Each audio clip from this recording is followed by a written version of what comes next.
Ya, vi ele tua ile ne fiafi. Fafta ile tua lo na lofa malona ngal leiwa. Auria manu ia fo ile nei vaenga ole. Nei fo iwa yaso. Ia po nei fo iwa vaenga le aso. Len tau singa. Ile tua I lana fa malolonga fo tono na yo tatu wainga. Ia ile nganta fo ile ia ole. Fianga I fo yo nai whanau, ma le toi amatalio o latu a onga nei aso. Ia ave ale nganga o whaftai le tua. Ia wa e ui lava ina whaingo fie, ile fo launga, ile wainga fo yo mata, ma tulanga o tupu nei fo iwa e tau. Ia ae o lo lama lava le whiri malti a polo, me umolo whapeo na fianga ima tātou. Ia e mori ale nganga o whaftai le tua. Ia ae le a whai stanto te talo le nei tula fiafi, ia na amatai leo le tātou programi. Ia pefo na yel tātou manai o manawo ngāwenga. I le nei fo I fiafi. Whaftailo mātou tua o le tua le tamaa le alo ma le nganga pa ia. Sanga vi ia le mamalu o la o fio. Wha manuina lo suafa e le au noa. O ea o le tupu o le li o le tua na e whaia le langi ma le langi. E le aise tansi e wha tusa iei le mamalu o la o fio. Nei tu la fiafi lo mātou tamai o mātou o mai e whaanata la tātu I la o fio. E si le fio o mātou tiu te tawawe. E umona e ta pena mai whaatonu ina lo mātou ola. Mātou jo antu e tau atu ma tā la I atu lo fina ngalo. O la mātou te talo ili nei tu la fiafi te maa. E la matalia o la mātou nei polokalame o la mānai o la manawa o ngā renga. Maftaina I mātou le mana lo nganga pa ia. Ia le hafo I se upo e ta pena ina mo I mātou le nei fiafi a la waa mai e lo fina ngalo. Ia wha malusia I pēo mātou ola uona ia te oi. Ia tan lava ia nganga ma le wha mo lalo. Ia whapa ia mai, wha mai lau uona. Ia masifo I wha longo lau whanau. Ia luatu lava lau upu mana.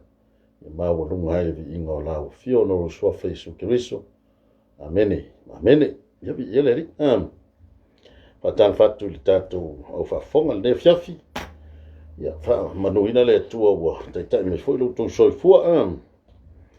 Ai, o le tātou proklame nei o le mana o ngā venga, nei fo tu la fiafi. Sina upoe, tai nai fo I le tātou. Sa vali le ne fiafi ia ua tusi masani lava al profeto Isaia. Isaia lo nam ta upoe limas fumatolu, ia lona fai upu mua. Le iaia sina vaenga o fai upu lea. E fia wha o ngā ina le ne fiafi. Ia e mai fo se wha malosi mo tātou.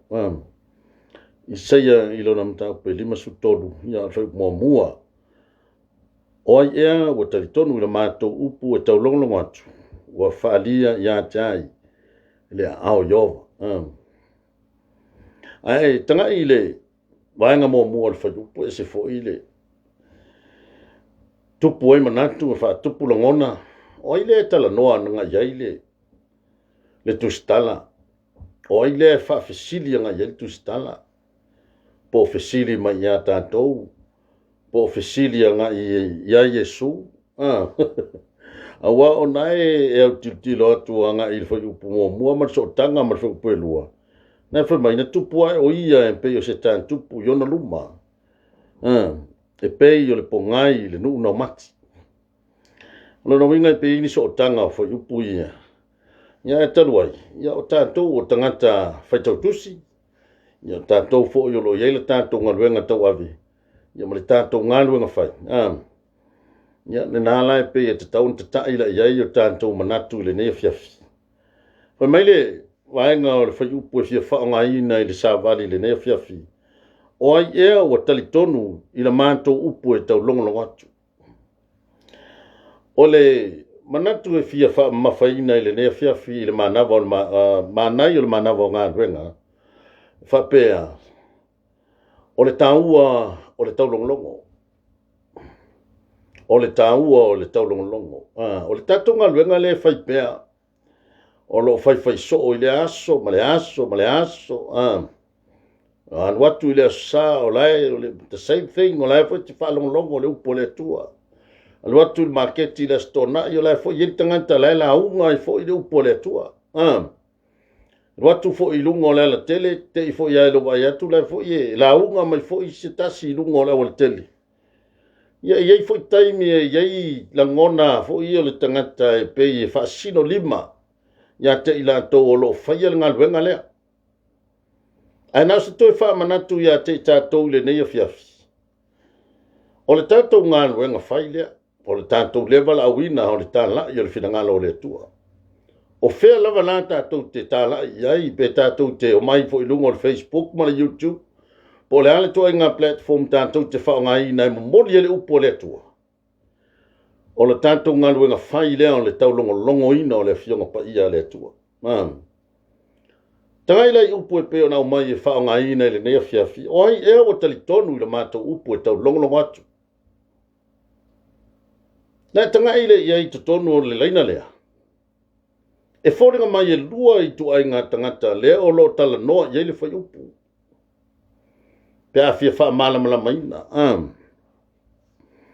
Le tangata mo mua o le tangata talitonu. O ai ea o talitonu. O le tangata lona lua. O le tangata taulongolongo. O ai ea o talitonu i la mātou upu e taulongolongo atu. Lona winga e toa lua i toa i ngā tangata ia o lo whaafesili iai o lo tuanga iai fesili lea. Na e mata lea i le tātou ngaluenga whai lea o lo whai i lea aso, ma le aso, le ngata ia te tātou i lunga o le tātou Facebook, ia po lunga fo o le YouTube. Le ngata la ia te tātou, e mai se fo i le au fola le upo le tala le lei. I lunga o pule la ai, so se fata whai taulanga lava. So se fata whai taulanga. Hallelujah. O tātou ia leo lo tala noa ia i le upu lea, ma le wha malosi le nea fiafi. O i tātou ia e tā ua o tangata taulongolongo. O le tātou ngaluenga whai lea leo lo whaia, o le taulongolongo atu o le fionga pa ia le atua. O le taulongolongo atu i tangata o le tala le leia le atua. O le tātou lea ngaluenga whai. Nora winga la a whapea e te aruatu o whea te pasi atu iai lau ta vale, pe te vai atu i se tala inga po so ai o lai tu mai lungo la wala tele, lai la unga ina le whionga pa ia le atua. A wata tu te whaitio. Neanga o le pāti lea o le tātou misiona lea o lo tau ave. Hallelujah. O le vaenga lea o lo o tātou tau ave ina o tātou o tangata tālai.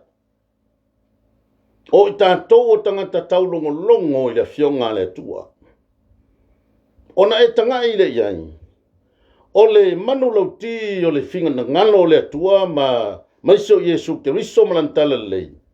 O le manu lauti o lana tala le lei. Ia talia e tangata le wha o le tanga le li. Ia talia e tangata le wha o le tanga le li. I lona winga e te tau ana tali tonu tangata. I le ngaluenga whai a le tangata taulongolongo. E fua la le talitono le tangata. E fua le tātou ngaluenga i le lei o le momoli ino le savani. Le lei o le tātou longo ino le upo le atua. Hallelujah. Lona winga o le tātou pito la au. I le tu umamaina, i le ta umamaina foi. E te lele tā ua o le tātou pito la au o le taulongolongo, ina ia ofi le savali le atua i tutonu o fina ngalo tangata o lo whaalongolongo iai. Hallelujah. Ina ia ofi le savali a le atua i tutonu o loto ma fina ngalo o e o lo whaalongolongo iai. Ola me tauna tā pena iai tātou o tangata taulongolongo. E te tau fo i ona whapa ia ina o tātou tangata. E te tau ona tātou whapia i fo lava ia te tātou, o i tātou fo i ona tangata whātau waa. Pe fo ia le taimi na wala awina, el perfeta leo Isaia. Hallelujah. Sa ilo le leia Isaia lona whātau waa. Na ilo e Isaia o ia o le tangata angasala. Hallelujah. Nona winga, e mana o mia fo i le tāpera ina le leia o tātou tangata. Tau tinoa Isaia o au tangata angasana. o tangata la ngutu le anga nanga le tangata e alo i taulongolongo le fionga pa ia le tua ile o se mea tātou ta alo iai o le whatawaina leo le tātou ngā ruenga taulongolongo e whataua ia te tātou awane i tau mamaina i o tātou manatu malangona le tātou ngā ruenga le whai o lo tātou longo pui ali ina le a fionga pa ia le tua le aso le aso o le a avea i fo i tātou o ave fe au le tua e mo moli lo na whirangalo ma na ia le talia Isaia na talia tua Isaia i le tua o o le tangata la ngutu le anga vaenga mo mua le na lai lo le leia Isaia lo na tangata a tātou tā pena tātou te oi mo moli le whirangalo le tua ia tātou malama lama le leia te tātou lava langa muri ai sa tātou upo e mo moli tangata ai mo mua o tali tonu tangata o na tātou wa mio e whaali atu Wai mele tali e Isaia o tangata la ngutu le anga. Vaenga lo na lua o la na tali whai mai. O lo mau fo i male nuu la ngutu le anga. O le ale ku ai ngā environment lea o lo iai tā ua o tangata. Tā pera ina e lea tua e oe mo moli li tala le. E te tau fo i ona whapa ia ina tangata tātou te mafuta iai. E te tau ona leo ina le lei i o tātou loto ma o tātou manatu. I o tātou iloa le lei. E pa ia fo i tangata o lo tātou whai wō iai. O lo tātou au mea whatasi ma tātou whai mea whatasi. Hallelujah. A tātou iloa e lau ngutu le anga tangata o le mawhtanga la tātou te iai so ese. Aisa, langa taun tātou iloa o tātou o tangata ua tāpena ina e le atua, tātou te o e tau le tala le leia le atua. E wha moe la le talitonu o le tangata. Ne peo na yei whaafsili le, o ai ua talitonu. I le mātou upu e tau longlongo atu. E wha moe le talitonu o le tangata lea. I le mana lea e alu atu ma le tangata tala i po le tangata tau longlongo. Hallelujah. O le ngale a pe na momoli mai ai upuia o le tapena ina o tātou tangata. Tātou te oe momoli le spina ngalo le tua. E leo se mea tātou te tā alo iai. E leo se mea tātou te tā whawhao le langi o tātou mai le la unga le upo le ri. Le ai e te tau o na tapena ina i tātou. Langa e te le o ngao le tātou. Pito la au. O lo wha moe fo i le tua. I le andu o lana tala lei, o lo whamai moe ia te tātou o leo tau longolongo. Ai sea, langa nai te tau tino mai ai, ia le, tu se le nā roma an. Sfuru vau pa sumal fitu vai mai a, e tupu le tau, le whatotua. I le tau longolongo atu. Wai maa nei o le upu lea. O le wha autu ina o le tātou sāvali le nei a fiafi. O le wha atāua ina o le tau longolongo. Whataua ina o le ngaruenga tau longolongo. A whai lava o tātou, nai te whaafonga mai, mā lo le ngā lue, mā lo le tālai. Mā lo le au nei le tua, mā lo le whina ngalo, mā lo le tālai, mā lo le saidi. Anga te tau na manino, te tau na mala malama, le molita ina o le whina ngalo le tua.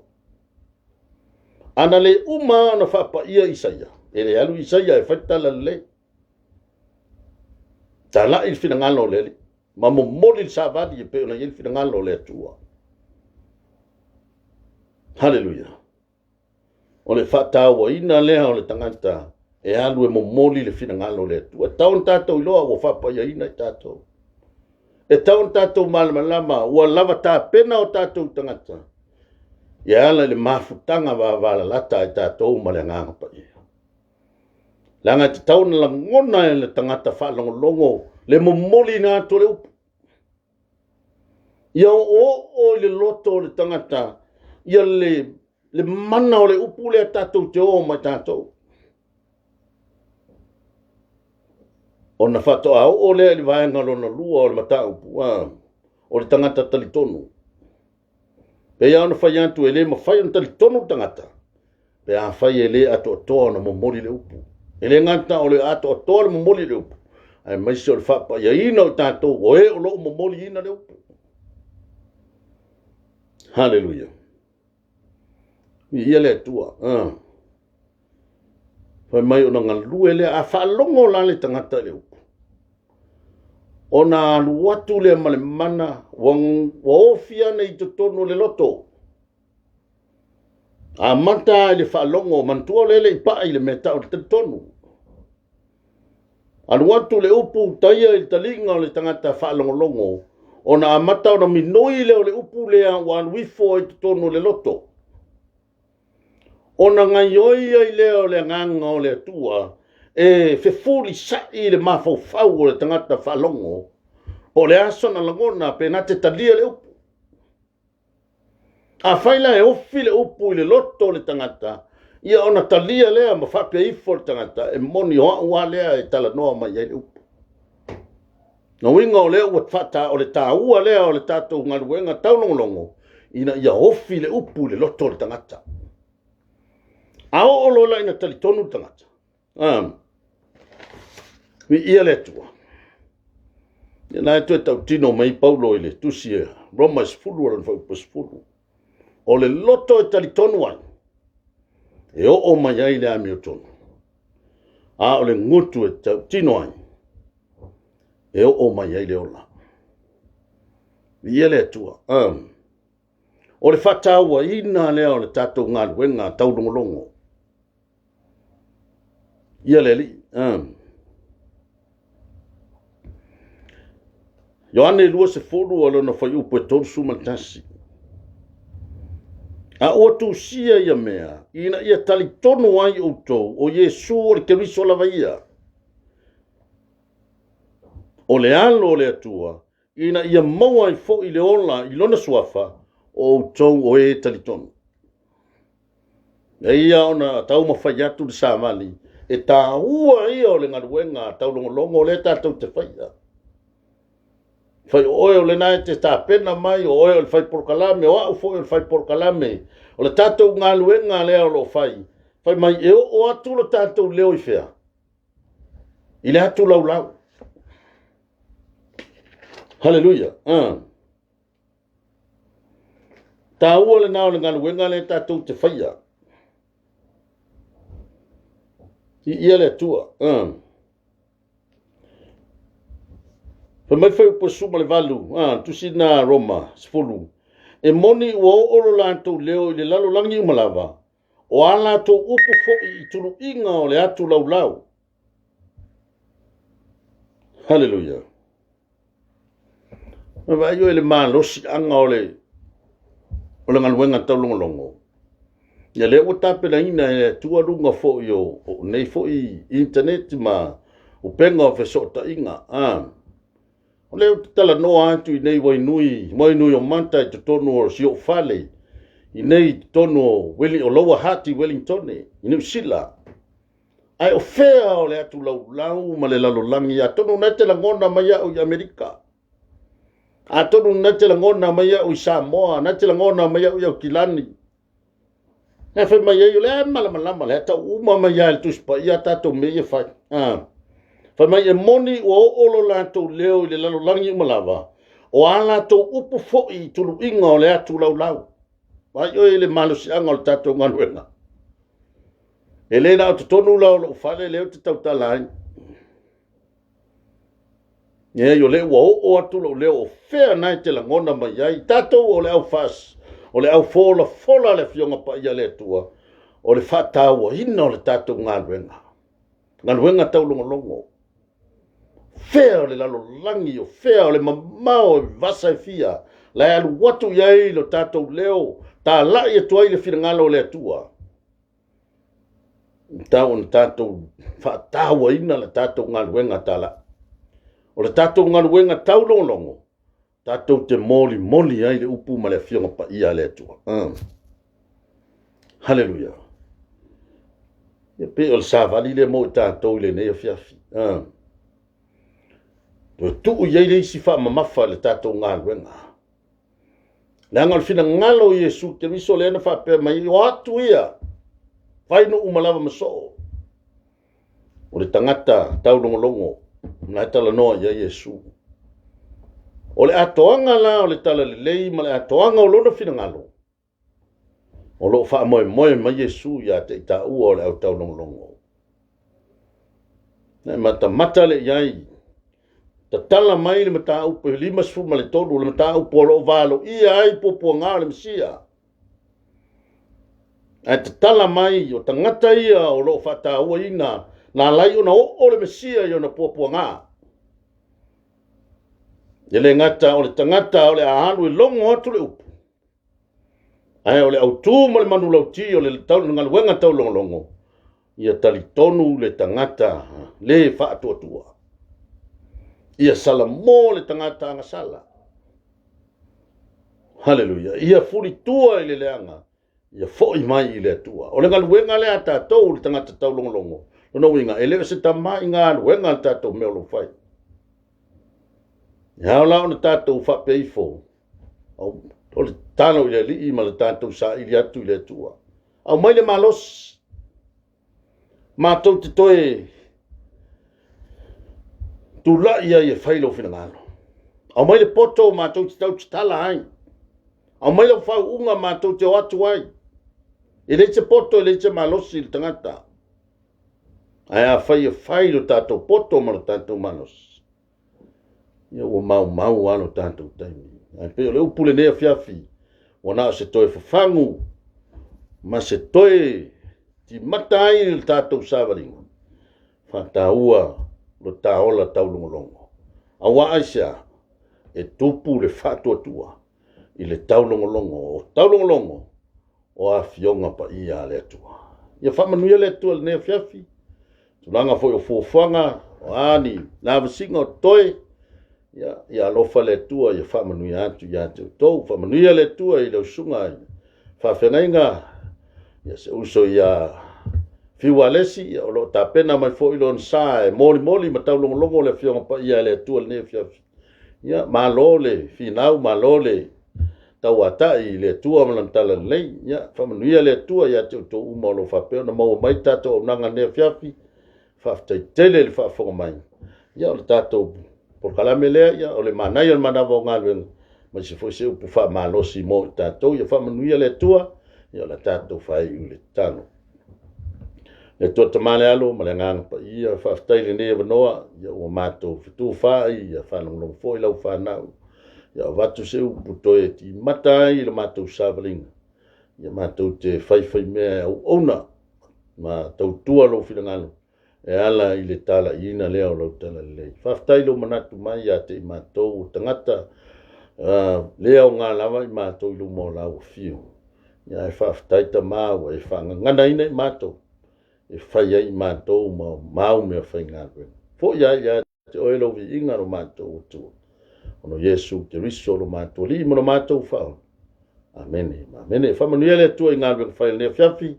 Ia ono swafa Yesu. So fua mai manuia.